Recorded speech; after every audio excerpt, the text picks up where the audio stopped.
بسم اللہ الرحمن الرحیم الحمد للہ رب العالمین والعاقبۃ للمتقین والصلاة والسلام على من كان نبيا وآدم بين الماء والطين قال الله سبحانه وتعالى ضرب الله مثلا للذين آمنوا امرأة فرعون إذ قالت رب ابن لي عندك بيتا في الجنة ونجني من فرعون وعمله ونجني من القوم الظالمين۔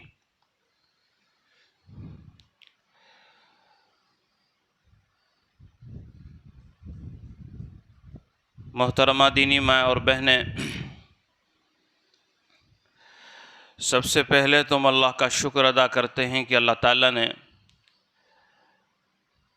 اپنے گھروں کے کام کاج میں سے تھوڑی دیر کے لیے دین کی بات سننے کے لیے ہم سب کو یہاں جمع فرمایا۔ دعا فرمائیں اللہ تعالیٰ مجھے مختصر وقت میں وہ کام کی بات کہنے کی توفیق نصیب فرمائے جو ہم سب کے لیے ایمان پر موت کا ذریعہ بنے۔ محترمہ دینی مائیں اور بہنیں، آج خاص طور پر آپ حضرات کی خدمت میں جس ٹاپک کو، جس مضمون کو لے کر حاضر ہوا ہوں وہ یہ ہے کہ ماشاءاللہ ہم پچھلے کئی مہینوں سے مختلف موضوعات پر مختلف باتیں ماں بہنوں کے سامنے، مردوں کے سامنے ہر منگل کو، ہر مہینے کی ایک ایک مجلس مختلف طور پر ہوتی جا رہی ہے۔ آج کی مجلس میں ہم یہ دیکھیں گے، ہم یہ جانیں گے کہ ہمارے اندر ان باتوں کے سننے کے بعد کتنی تبدیلی آئی ہے۔ کیا ان باتوں کے سننے کے بعد ہمارا رہنا، ہمارا گھروں میں بات چیت کرنا، ہمارا اپنے گھروں کی ماں بہنوں کے ساتھ، بچوں کے ساتھ، شوہر کے ساتھ تعلقات میں کوئی فرق آیا ہے یا نہیں ہے؟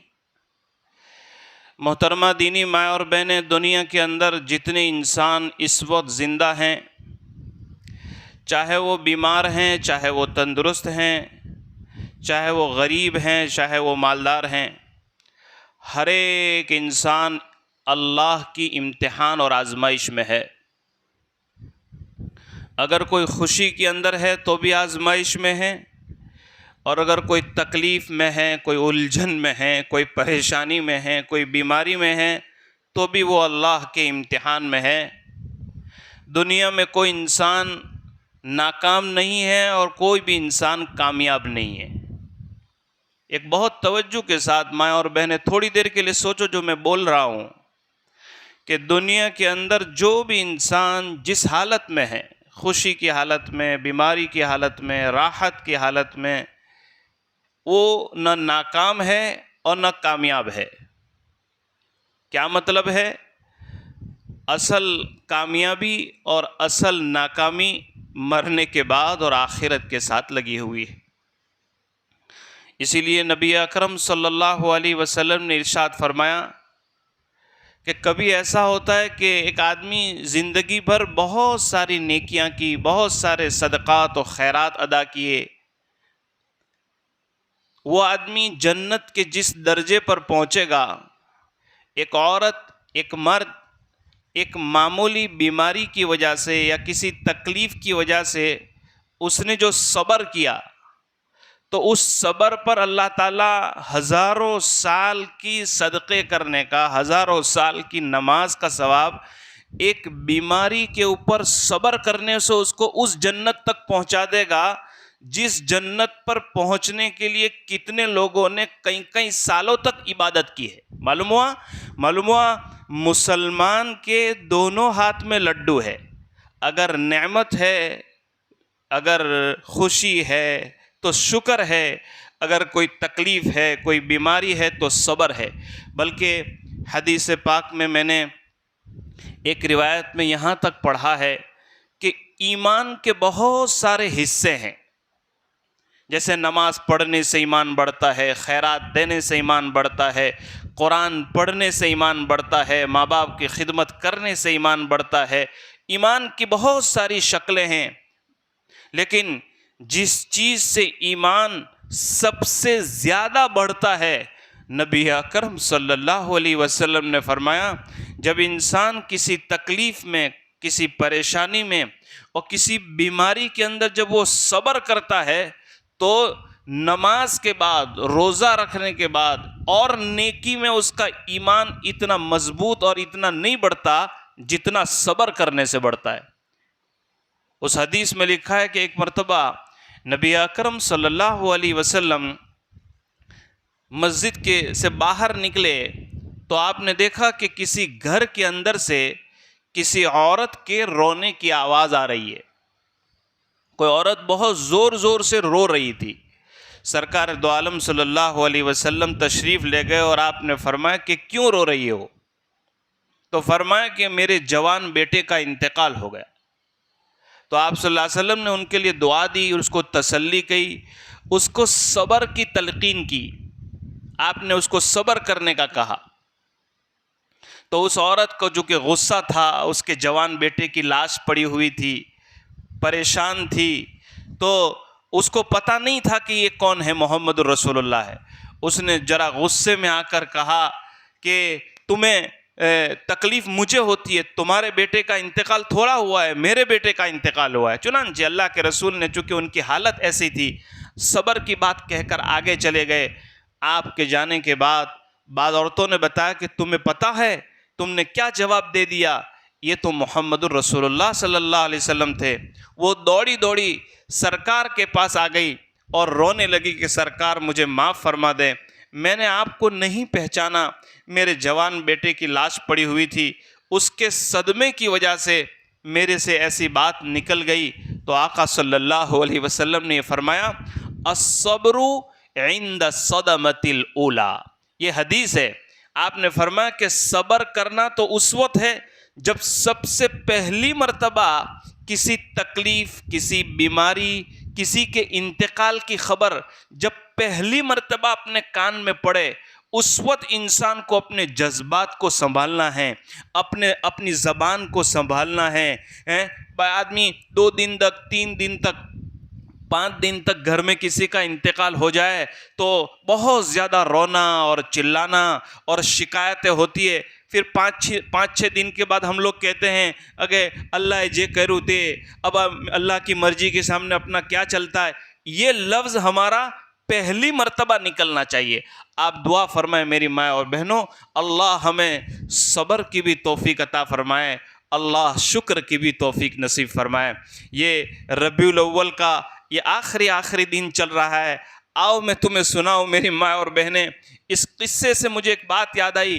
سرکار دو عالم صلی اللہ علیہ وسلم مکہ میں اپنے گھر سے باہر نکلے تو آپ نے دیکھا کہ حضرت سمیہ رضی اللہ تعالیٰ عنہ اور حضرت یاسر، جو سمیہ رضی اللہ تعالیٰ عنہ کے شوہر ہیں، ان کو لوگوں نے باندھ رکھا تھا اور باندھ کے ان کو سخت مارا جا رہا تھا۔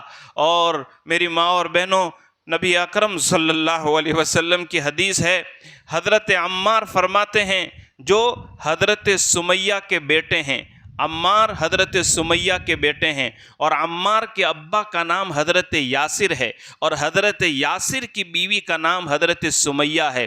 اسلام میں سب سے پہلے جن کے ٹکڑے کر دیے گئے، اسلام میں سب سے پہلی جنہوں نے شہادت حاصل کی، وہ حضرت سمیہ ہے۔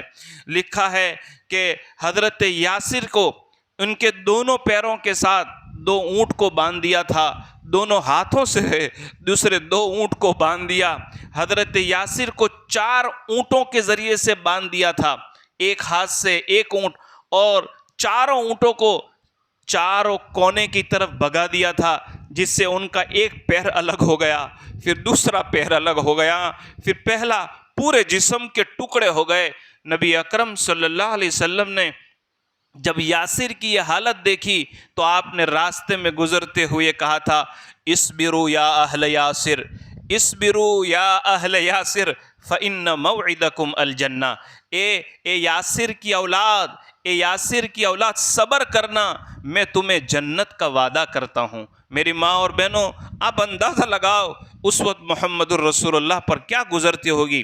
اے یاسر جن کے ٹکڑے کر دیے گئے اور اونٹوں کے ذریعے سے ان کو رسیوں سے کھینچا گیا، ان کی بیوی حضرت سمیہ 80 سال سے بھی زائد عمر ہو گئی، بال سفید ہو گئے، کلمہ پڑا تھا، مسلمان تھی، اور ابو جہل نے آ کر ایک مرتبہ، دشمن خدا نے آ کر یہ کہا تھا، ایک مرتبہ یہ کہہ دے کہ مورتی سے بھی نفع ہوتا ہے اور شرک کرنے سے بھی میں مورتی پوجا کرنے کے لیے تیار ہوں، تو حضرت سمیہ کو غصہ آ گیا اور انہوں نے تھوک دیا کہ میں مر سکتی ہوں، میرے ٹکڑے ہو سکتے ہیں، لیکن میں اپنے ایمان کا سودا نہیں کر سکتی۔ ابو جہل کو غصہ آیا جب اس نے سمیہ کو تھوکتے ہوئے دیکھا۔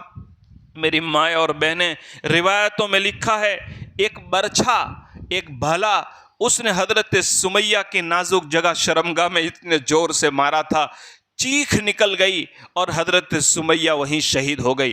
اس پر بھی آپ صلی اللہ علیہ وسلم نے فرمایا تھا، اصبروا یا اہل یاسر، اے یاسر کی اولاد آج صبر کر لینا، میں تمہاری تکلیف کو دیکھ نہیں سکتا، لیکن میں تمہیں جنت کا وعدہ کرتا ہوں۔ میری ماں اور بہنیں، یہ یاسر اور حضرت سمیہ کا قصہ آج موٹا وراچھا کی بہنوں کو سنا کر میں آپ کو یاد دلانا چاہتا ہوں کہ پچھلے 2 دن سے ہماری وہ بہنیں جو فلسطین کے اندر اپنے معصوم بچوں کی لاشیں اٹھا رہی ہے، نہ معلوم کتنے، میں 2 دن سے ہماری نیندیں اڑ چکی ہے، ہمارا کھانے کا جی نہیں کر رہا ہے، کیونکہ فلسطین کے مسلمان جو ہے اسرائیل کے سامنے اپنے چھوٹے چھوٹے بچوں کی جو لاش اٹھا رہے ہیں، وہ اس بنیاد پر کہ وہ مسجد اقصیٰ کو آزاد کرنا چاہتے ہیں، وہ مسجد اقصیٰ کے ظلم کو چھڑوانا چاہتے ہیں۔ میری ماں اور بہنوں، دعا کرو ان چھوٹے چھوٹے بچوں کے لیے۔ خاص طور پر یہ جو ہفتہ ہے، ہم یاسین پڑھ کر کے، صدقہ و خیرات کر کے، ایک دن کا گھر میں اعتکاف کر کے، ایک دن کا نفل روزہ رکھ کے ہم سے بہت دور ہیں، میری ماں اور بہنیں، کیا ہے مسجد اقصیٰ؟ بیت المقدس کیا ہے؟ یہ ہمارا قبلہ تھا۔ مسلمانوں کی سب سے مبارک مسجدوں میں 3 نمبر کی مسجد اقصیٰ ہے۔ نبی اکرم صلی اللہ علیہ وسلم معراج کے موقع پر سب سے پہلے مسجد اقصیٰ گئے۔ حضرت ابراہیم کو جب ان کے لوگوں نے آگ میں ڈال دیا تھا تو اللہ تعالیٰ نے ان کو مسجد اقصیٰ ہی بھیجا تھا۔ ہمیں اس وقت کو یاد کرو جب حضرت عیسیٰ علیہ السلام جب دنیا میں واپس آئیں گے تو فلسطین ہی کی، شام کی زمین پر ہی واپس لوٹیں گے۔ حضرت مریم علیہ السلام کی پرورش اللہ نے مسجد اقصیٰ ہی میں کی۔ بڑی مبارک جگہ ہے۔ سبحان الذی اسری بعبدہ لیلا من المسجد الحرام الی المسجد الاقصی الذی بارکنا حولہ۔ میری ماں اور بہنیں، آج صبح میں ایک ویڈیو دیکھ رہا تھا، ایک ماں اپنے 2 سال کے بچے کو گھر کے ٹوٹے ہوئے سامان میں سے اپنے بچے کی مری ہوئی لاش اٹھا رہی تھی اور اس کے پیشانی کے اوپر بوسہ دیتے ہوئے کہہ رہی تھی، اشہد ان لا الہ الا اللہ۔ او میرے بیٹے، تو نے اسلام کے لیے اپنی جان کا نذرانہ پیش کیا ہے۔ میں اس بات پر خوش ہوں کہ مسجد اقصیٰ کی حفاظت کے لیے اور مسجد اقصیٰ کی آزادی کے لیے تو نے اپنی جان کا نذرانہ پیش کیا ہے۔ میں اللہ کے اس فیصلے پر راضی ہوں۔ اور میری ماں اور بہنیں، وہ بھی ہمارے ایمانی بھائی ہیں، وہ بھی ہماری ایمانی بہنیں ہیں۔ ہم زیادہ نہیں کر سکتے، ان کے لیے دعائیں تو کر سکتے ہیں۔ آئیے قرآن کریم کے اندر میری ماں اور بہن، ایسی ہی ایک عورت کا بڑا عجیب قصہ قرآن نے بیان فرمایا ہے۔ اس قصے کو آج ذرا سنتے ہیں۔ 28ویں پارے کے آخری رکوع میں اللہ پاک فرماتے ہیں، وَضَرَبَ اللَّهُ مَثَلًا لِّلَّذِينَ آمَنُوا امْرَأَتَ فِرْعَوْنَ۔ اللہ پاک فرماتے، او لوگو اور لوگوں آج کل ہمارے ایسا ہوتا ہے کہ عورتیں بڑی کمزور ہے، عورت سے بڑے تکلیف والے کام نہیں ہو سکتے ہیں۔ نہیں میری ماں اور بہنیں، میرا مطالعہ یہ بتاتا ہے، اسلامی تاریخ یہ بتاتی ہے کہ جب سے اللہ نے دنیا بنائی ہے، جتنے بڑے بڑے علماء پیدا ہوئے، بڑے بڑے بزرگان دین پیدا ہوئے، ان کے پیچھے اگر تم دیکھو گے تو یا تو ان کی ماں کی محنت ہے، یا تو ان کی ماں کی دعا ہے، یا تو ان کی دادی کی دعاؤں کا حصہ ہے۔ ہر کامیاب مرد کے پیچھے، ہر کامیاب شوہر کے پیچھے ایک عورت کا کردار ہے۔ آپ کو پتہ نہیں ہے، آپ کو پتہ نہیں ہے، بہت بڑے امام بخاری رحمۃ اللہ علیہ، جن کا نام محمد ابن اسماعیل ہے، قرآن کریم کے بعد، قرآن شریف کے بعد دنیا کے اندر سب سے زیادہ پڑھی جانے والی کتاب بخاری شریف ہے، جو نبی علیہ السلام کی ایک ایک بات اس میں نقل کی گئی، جس کو پڑھنے کے بعد ایک عالم بنتا ہے۔ یہ جب پیدا ہوئے تو جب 6 سال کی ان کی عمر تھی، امام بخاری جن کا نام ہے محمد ابن اسماعیل، جب 6 سال کی عمر ہوئی تو اچانک اس بچے کی دونوں آنکھیں اندھی ہو گئی، نابینا ہو گئے۔ امام بخاری نابینا ہو گئے، تو جب ان کی ماں کو پتا چلا کہ میرا بچہ اندھا ہو گیا ہے، میرا بچہ اندھا ہو گیا ہے، میری ماں اور بہنیں اللہ کے سامنے کھڑی ہو گئی، اور ان کی ماں نے یوں کہا، او میرے اللہ، میں نے تو بچہ اس لیے پیدا کیا تھا کہ محمد صلی اللہ علیہ وسلم کے دین کا کام کرے، میں نے تو اس کا نام محمد اس لیے رکھا تھا کہ وہ محمد کے دین کا کام دنیا میں کرے، او میرے اللہ، میں نے تو اس لیے اس کو دودھ پلایا تھا کہ محمد کا دین دنیا میں پھیلائے۔ یہ تمنا تھی، یہ اس ماں کی دعا تھی۔ 6 سال کی عمر میں امام بخاری کی دونوں آنکھیں اندھی ہو گئی تھی، روزانہ ان کی ماں ان کے لیے دعا کرتی تھی۔ اور میری ماں اور بہنیں، ایک دن رات کو سو گئی ان کی ماں، کسی نے خواب میں بتایا، جاؤ ہم نے تمہارے بچے کی آنکھیں واپس کر دی، جاؤ ہم نے تمہارے بچے کی آنکھیں واپس لوٹا دی۔ آنکھ کھلتی ہے، اپنے بچے کے پاس جاتی ہے تو امام بخاری اپنی آنکھوں سے دیکھ رہے تھے، تو ان کی ماں نے کہا کہ بیٹا تیری آنکھ سے دکھتا کس طرح ہو گیا؟ فرمایا ماں اللہ نے کرم فرما دیا۔ اور میری ماں اور بہنوں، اب تم بچاؤ، ایک ماں نے اپنی دعاؤں کے ذریعے سے، اپنی نمازوں کے ذریعے سے دونوں آنکھ سے اندھے ہو گئے تھے، اللہ کے لیے کوئی مشکل نہیں ہے، آنکھیں واپس لوٹائی۔ او میری ماں اور بہنیں، اسی طرح کا دنیا کے اندر جتنے بڑے لوگ ہوئے ہیں، ان کے پیچھے آپ دیکھو گے تو کسی نہ کسی عورت کی تربیت معلوم ہوتی ہے۔ اسی لیے تو قرآن کریم میں حضرت جو ہے آسیہ کا جو قصہ نقل فرمایا، یہ فرعون کی بیوی ہے۔ فرعون ایک بادشاہ ہے، مصر کے جو بادشاہ ہوتے تھے ان کا لقب فرعون ہوا کرتا تھا، بڑا ظالم تھا، ہزار بچوں کو قتل کرنے والا، دنیا کا بادشاہ ہے، اور جو اپنے آپ کو خدا کہتا تھا، انا ربکم الاعلی کہتا تھا۔ اس کے زمانے میں کوئی جوتش تھا، اس نے کہا تھا کہ تمہارے اندر بنی اسرائیل میں ایک بچہ پیدا ہوگا جو تمہاری سلطنت کو چھین لے گا۔ بس اس جوتش کی بات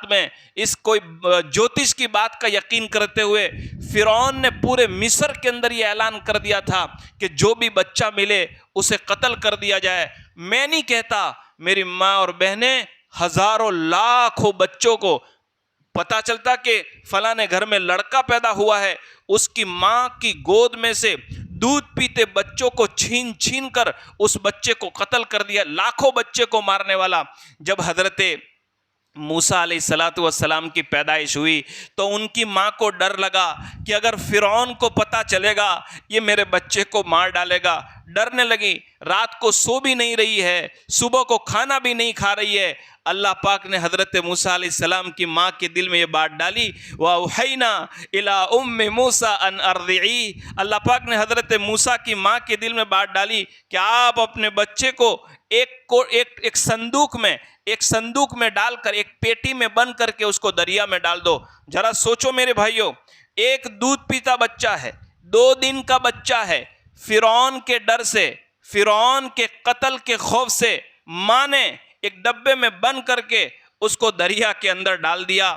او ہو جب تیرتے تیرتے اب سوال یہ پیدا ہوتا ہے کہ یہ کیسے بچہ پہنچا اور ڈبے کے اندر اس کو دودھ کس نے پلایا؟ 2 دن کا بچہ ہے، 2-4 دن کا بچہ ہے جو آگے چل کر ایک نبی ہونے والے ہیں. اور وہاں تیرتے تیرتے فرعون کے دربار میں پہنچے تو چونکہ فرعون کو کوئی اولاد نہیں تھی، فرعون کو اپنی بیوی آسیہ سے بڑی محبت تھی. وہ اپنی محل کے اندر بیٹھے بیٹھے دیکھا کہ دریائے نیل سے ایک صندوق جا رہا ہے، تو اس نے صندوق منگوایا اور صندوق منگوا کر جو ہے صندوق کو کھولا تو ایک خوبصورت بچہ، ہنستا ہوا بچہ تھا. اور میری ماں و بہنوں، اللہ کتنے بڑے ہیں، اللہ کی طاقت کتنی بڑی ہے. سمندر ڈوبو نہیں سکتا. سمندر ہی کے اندر 2 سال کے بچے کو پیٹی کے ذریعے سے اللہ نے فرعون کے دربار میں پہنچایا. جب بچے کو دیکھا تو فرعون کو غصہ آیا اور فرعون نے کہا کہ اس بچے کو مار ڈالو، ہو سکتا ہے یہ میری سلطنت کو ختم کر دے. تو فرعون کی بیوی آسیہ نے کہا کہ نہیں آپ اس کو چھوڑ دو، عسیٰ ان ینفعنا او نتخذہ ولدا، یہ ہمارا بچہ، ان کو اولاد نہیں تھی. تو فرعون کی بیوی نے کہا کہ یہ بچہ بڑا خوبصورت ہے، یہ بچہ بڑا محبوب ہے، جو ہے آپ اس بچے کو اپنا لو. یہ یوں کہا فرعون کی بیوی آسیہ نے کہ یہ میرے لیے میری آنکھوں کی ٹھنڈک بن سکتا ہے، آنکھوں کی ٹھنڈک بن سکتا ہے. مفسرین نے قرآن کی تفسیر میں لکھا کہ فرعون نے جب اس کی بیوی کی یہ بات سنی کہ موسیٰ علیہ السلام کو اپنے پاس رکھو، ہم اس کو اپنی اولاد بنائیں گے، ہم اس کو اپنا بچہ بنائیں گے، تو فرعون نے اپنی بیوی سے کہا یہ تیرے لیے تو آنکھ کی ٹھنڈک بن سکتا ہے، میرے لیے آنکھ کی ٹھنڈک نہیں بن سکتا. علماء نے لکھا ہے کہ آسیہ نے یہ کہا تھا کہ ہو سکتا ہے یہ میرے لیے آنکھ کی ٹھنڈک بنے. یہ لفظ، یہ جملہ اللہ کو اتنا پسند آیا کہ اللہ نے ایک زمانے کے بعد اسی بچے کے صدقے میں اور اس لفظ کے صدقے میں آسیہ کو ایمان نصیب فرمایا. اور مفسرین نے لکھا ہے کہ اگر فرعون بھی یہ کہتا کہ ہاں چلو ہم اس بچے کو رکھ لیتے ہیں، یہ ہمارے لیے ہماری آنکھوں کی ٹھنڈک بنے گا، تو اللہ اس لفظ کے ذریعے سے بھی اس فرعون کو ایمان دے سکتا تھا. اسے اندازہ لگائیے کہ ایک لفظ بولنے سے اللہ پاک آدمی کی زندگی کے اندر ایمان دے سکتا ہے. میری ماں اور بہنیں، میں نے قرآن کی تفسیر میں ایسا پڑھا کہ ایک عورت اگر چاہتی ہے تو اپنے شوہر سے کوئی بھی کام کروا سکتی ہے. فرعون نہیں چاہتا تھا کہ موسیٰ کو اپنے گھر میں پرورش دے، لیکن پھر بھی اپنی بیوی کی بات مان کر اور بیوی کی بات کو مان کر موسیٰ کو اپنے گھر میں رکھا. میری ماں اور بہنیں، اگر ہم بھی اپنے گھر کا مزاج ایمانی بنائیں، ہم بھی اپنے شوہر کو دین اور اسلام کی رغبت عطا کریں، ہم بھی اپنی چھوٹی چھوٹی بچوں کے اندر اسلامی اطوار، اسلامی اخلاق کی محبتیں ڈالیں، تو آسانی سے ہم یہ کر سکتی ہے. میری ماں اور بہنیں، پھر آگے کیا ہوتا ہے؟ بڑا قصہ ہے، مختصر اتنا ہے، 10 منٹ میں بات ختم کرتا ہوں کہ آسیہ کے دل میں حضرت موسیٰ کی محبت پیدا ہو گئی، موسیٰ کی باتوں میں ایمان لے آئی. اور فرعون کے سامنے جو فرعون یہ کہتا تھا میں خدا ہوں، اور جو بھی موسیٰ کو نبی مانتا اس کو وہ قتل کر دیتا تھا، آسیہ اس کی بیوی جس کو اس سے بہت محبت تھی، اس نے ڈنکے کی چوٹ، قرآن میں ہے، اس نے اعلان کیا کہ میں اس اللہ کو پوجتی ہوں جو موسیٰ کا رب ہے، اور وہ اس کو ایمان لے آئی. فرعون بڑا غصے ہوا کہ بیوی میری ہے، روٹی میری کھاتی ہے اور مجھے خدا نہیں مانتی. اور میری ماں اور بہنیں، قرآن کریم میں اس قصے کو اللہ پاک نے نقل فرمایا اور اس کو اتنا مارا ہے، اس کو اتنی تکلیف دی ہے. قرآن کی تفسیر میں ہے کہ فرعون نے اپنی بیوی کو جب مار مار کر تھک گیا، اس کے باوجود بھی وہ ایمان چھوڑنے کے لیے تیار نہیں ہوئی. میری مائیں اور بہنیں، فرعون نے اس کو ایسے کمروں کے اندر بند کر دیا جس میں وہ نہ کھانا دیتا تھا نہ پانی دیتا تھا، اور وہاں جنگلی کتے ڈال دیتا تھا اور زہریلے سانپ ڈال دیتا تھا، تاکہ کتے کے ڈر سے، سانپ اور بچھو کے ڈر سے آسیہ اپنا ایمان چھوڑ دے، آسیہ اپنے خدا کو چھوڑ دے. لیکن آسیہ کے دل میں اللہ کی محبت پیدا ہو گئی تھی، اسلام کی محبت پیدا ہو گئی تھی، وہ ماننے کے لیے تیار نہیں ہوئی. میری ماں اور بہنیں، جب فرعون کو حد سے زیادہ غصہ ہوا تو اس نے آسیہ کو بلایا کہ میں تجھے 24 گھنٹے کی مہلت دیتا ہوں، اگر تو ایمان نہیں چھوڑے گی تو میں تیرے جسم کے اندر ہتھوڑے ماروں گا، کھیلے ٹھوک دوں گا۔ روح المعانی کے اندر تفسیر میں ہے 24 گھنٹے ہو گئے، فرعون نے اپنی پولیس کو بلایا۔ آسیہ ایک بادشاہ کی بیوی ہے، لیکن وہ اللہ پر ایمان لے آئی، اس کے دونوں ہاتھوں کو باندھ دیا، اس کے دونوں، ایک عورت ہے، ہم کہتے ہیں کہ ایک عورت کا جذبہ، ایک عورت کا ایمان، اللہ اکبر، اور میں کیا ہوں؟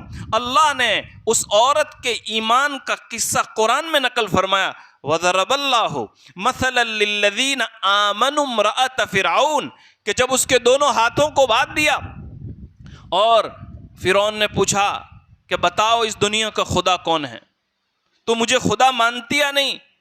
تو آسیہ نے انکار کیا۔ تو فرعون نے اپنے فوجیوں کو یہ کہا کہ اس کی آنکھیں پھوڑ دو، اس کے دماغ کے اندر کیلیں لگا دو۔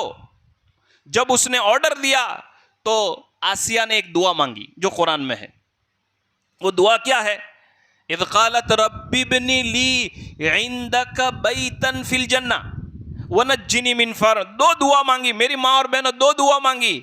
پہلی دعا آسیہ نے اللہ سے یہ کہا کہ اللہ میں نے کتے کی تکلیف برداشت کر لی، میں نے سانپ اور بچھو کی تکلیف برداشت کر لی، میرے پروردگار میں بھوک کی تکلیف برداشت کر لی، لیکن اب یہ میرے زندہ جسم پر، میرے زندہ جسم کے اوپر یہ ہتھوڑے مارے گا، میرے بدن میں سے خون نکلے گا، میری آنکھیں ٹوٹے گی، کہیں ایسا نہ ہو کہ اس تکلیف کو میں برداشت نہ کروں، میں یہ تکلیف مجھ سے برداشت نہ ہو اور شیطان میرا ایمان چھین لے۔ اے میرے پروردگار، میں تکلیف سے نہیں ڈرتی، لیکن میں ڈرتی اس بات سے ہوں کہ کہیں بے چینی میں، کہیں تکلیف میں میرا ایمان نہ چلا جائے۔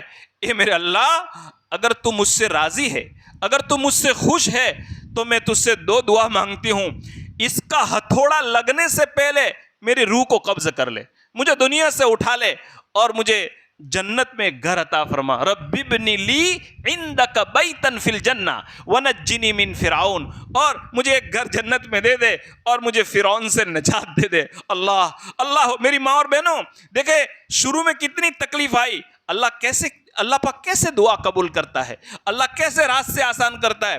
ادھر فرعون نے اس کی پولیس کو یہ حکم دیا کہ اس کے سینے پر پتھر مارو، اس کی آنکھیں پھوڑو، اللہ پاک نے اس کی روح کو قبض کر لیا، ایمان کے ساتھ اس دنیا سے، اس کے ہاتھ تو بندھے ہوئے تھے، فرعون کو پتہ نہیں تھا۔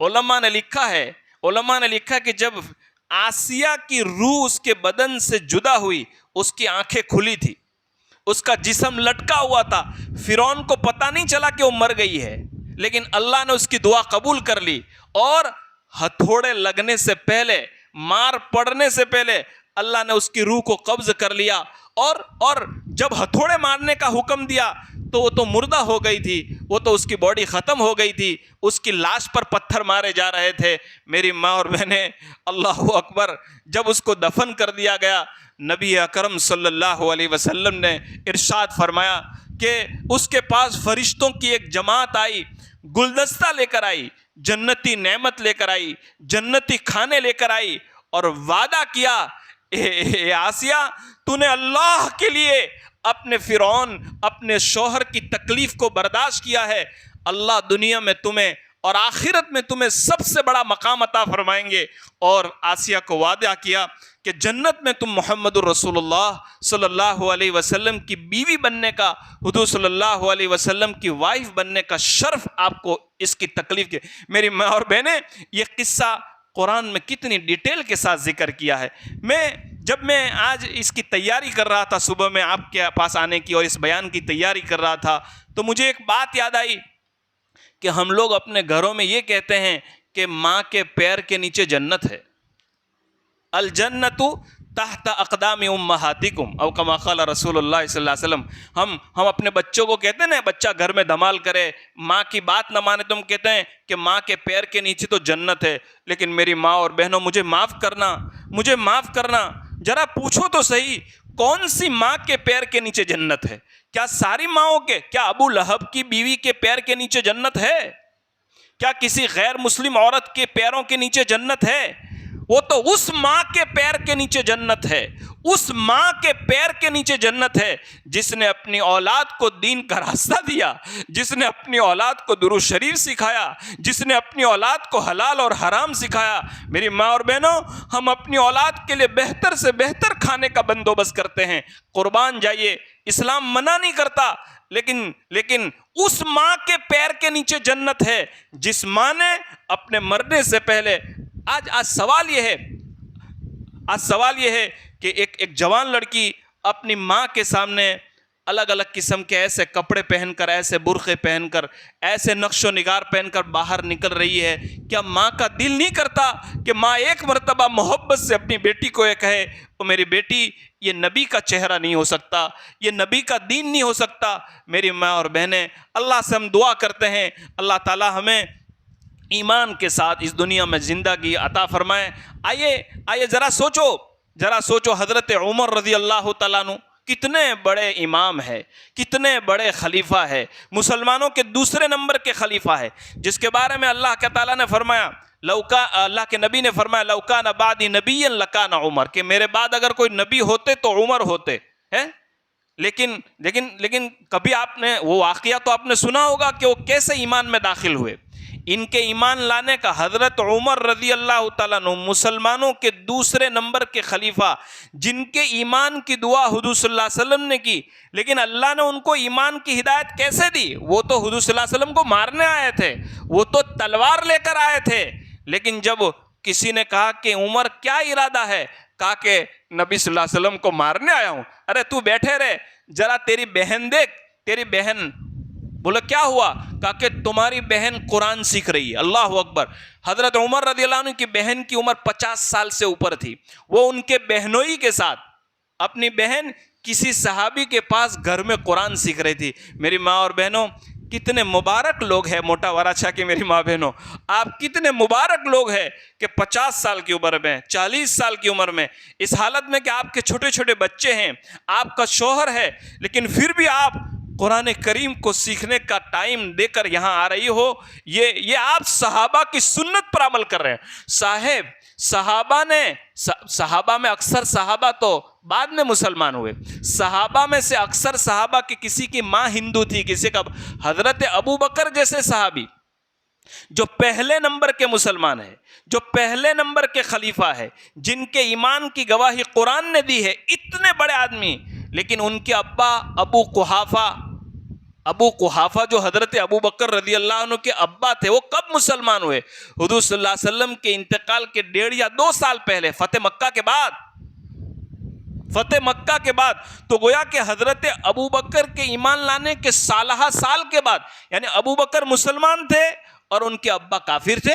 یہ تو حضرت ابو بکر کی وہ قصہ بھی بڑا عجیب لکھا ہے کہ ابو قحافہ حضرت ابو بکر رضی اللہ عنہ کے والد صاحب بڑے کمزور ہو گئے تھے فتح مکہ کے بعد۔ حضرت ابو بکر کو ایک مرتبہ کہا کہ مجھے کلمہ پڑھنا ہے، تو آپ ان کو پکڑ کر سرکار دو عالم صلی اللہ علیہ وسلم کے پاس لے کر آئے۔ جب گھر کے اوپر دیکھا، اللہ کے رسول نے کہا کہ ابو بکر آئے ہیں اور اپنے ابا کو لے کر آئے ہیں۔ تو آپ صلی اللہ علیہ وسلم نے پوچھا ابو بکر کیوں آئے؟ کہا کہ حضور میری برسوں کی دعا قبول ہو رہی ہے، میرے ابا ایمان لانا چاہتے ہیں۔ تو آپ نے کیا فرمایا تھا؟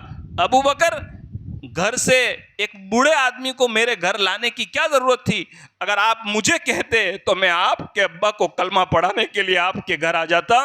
آپ کے ابا کو تکلیف دے کر آپ میرے گھر لائے۔ میں آپ کو بتانا چاہتا تھا کہ حضرت عمر ابھی تک مسلمان نہیں تھے، ان کی بہن مسلمان ہو گئی تھی، اور 50 سال کے بعد وہ اپنے شوہر کے ساتھ کسی صحابی کے ساتھ گھر میں قرآن پاک سیکھ رہی تھی۔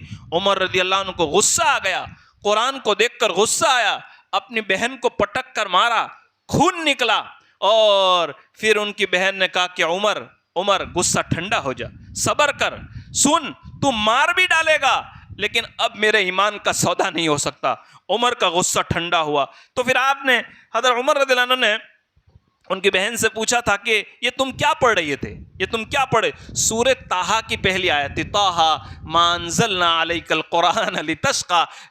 تو کہا کہ لاؤ مجھے وہ قرآن دو۔ تو ان کی بہن نے کہا کہ نہیں، ہم آپ کو قرآن نہیں دے سکتے، ابھی آپ گندے ہیں، آپ تو مشرک ہیں، آپ پہلے غسل کر کے آؤ۔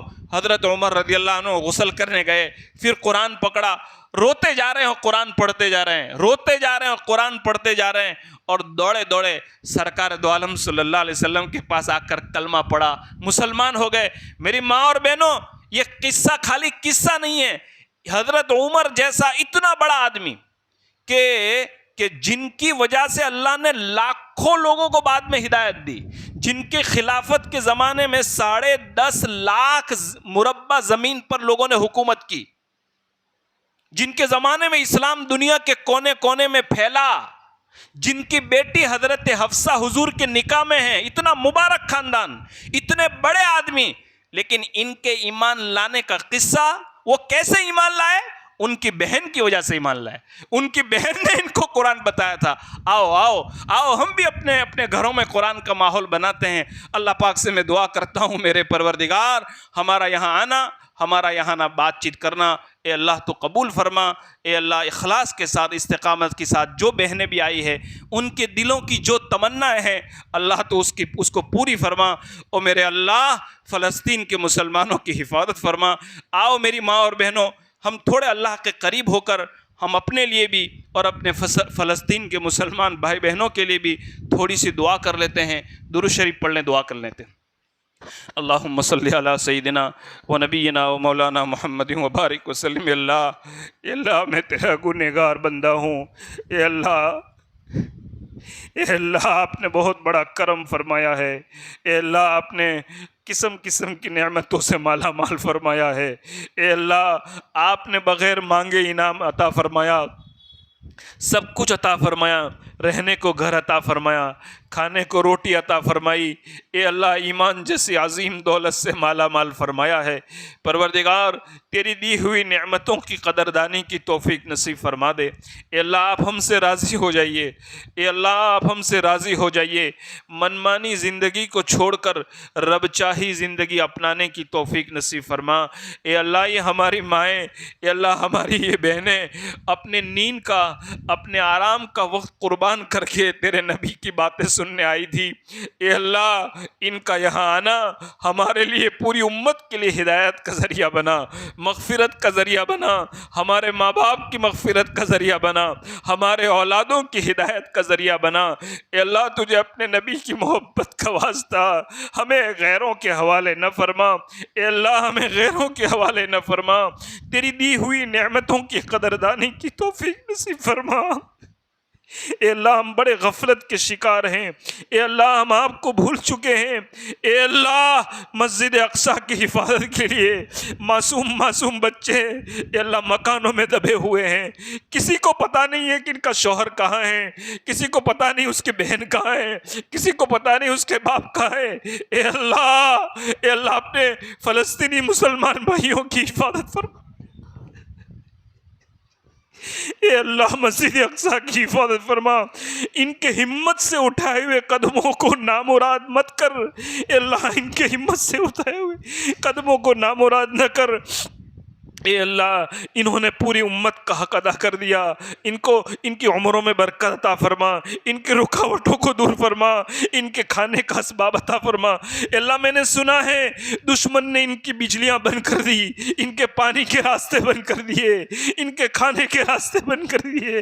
پروردگار آپ رب العالمین ہیں، آپ خالق ہیں، آپ مالک ہیں، اے میرے اللہ تو ان کی حفاظت فرما ہمارے، اے اللہ ہمیں مرنے سے پہلے اس مبارک زمین میں، اس مبارک مسجد میں 2 رکعت پڑھنے کی توفیق نصیب فرما دے۔ اے اللہ میں نے مانگا وہ بھی عطا فرما، مانگنے سے رہ گیا اپنی شان عطا فرما، ہماری دعاؤں کو پیارے حبیب صلی اللہ علیہ وسلم کے صدقے اور طفیل میں قبول فرما۔ جزا اللہ عنا نبینا محمد صلی اللہ علیہ وسلم و اہلہ برحمتک یا ارحم الراحمین۔